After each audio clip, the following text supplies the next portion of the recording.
શિક્ષયશ્રી અને શિક્ષકગણ અને મારા વહાલા ભાઈઓ અને બહેનો, આજે તમને સૌને ખબર જ હશે કે આજે અમારી વિદાય છે।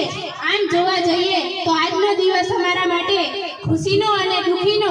ખુશીનો એટલા માટે કારણ કે અમે પ્રાથમિક શિક્ષણ પ્રાપ્ત કરી અને માધ્યમિક શિક્ષણ પ્રાપ્ત કરવા જઈ રહ્યા છીએ, અને દુઃખ એ વાતનું છે કે અમે આ શાળા છોડી અને જઈ રહ્યા છીએ। મન એવું કહે કે આ શાળા છોડી અને ક્યાંય ના જઈએ, અહીંયા જ રહીએ, પરંતુ અમે મજબૂર છીએ। એટલા માટે જ કહેવાય છે કે કુછ પાને કે લીએ કુછ ખોના ભી જરૂરી है। અત્યારે એવો અનુભવ થઈ રહ્યો છે કે હજી કાલે જ અમે પહેલા ધોરણમાં હતા અને અત્યારે અમે 8મું ધોરણ પૂરું કરી અને જઈ રહ્યા છીએ। ક્યાં સમય વીતી ગયો કશું ખબર જ ના પડી।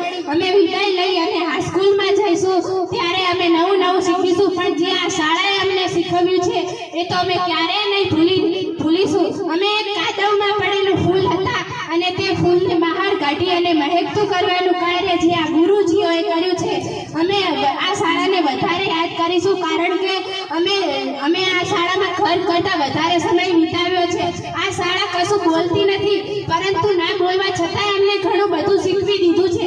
અમારા ગુરુજીએ ખાલી અમને અક્ષર જ્ઞાન જ નહીં, પરંતુ અમને અક્ષર જ્ઞાનની સાથે સાથે સંસ્કારોનો પણ જ્ઞાન આપ્યું છે। અંતે હું આ શાળા પરિવારને એટલું જ કહીશ કે અમારાથી જાણે અજાણે કોઈ પણ ભૂલ થઈ હોય તો અમને નાના બાળક સમજી અને માફ કરે એવી અમારી નમ્ર અપીલ। આ સાથે હું મારી વાણીને વિરામ આપું છું। અસ્તુ, જય હિન્દ, જય ભારત।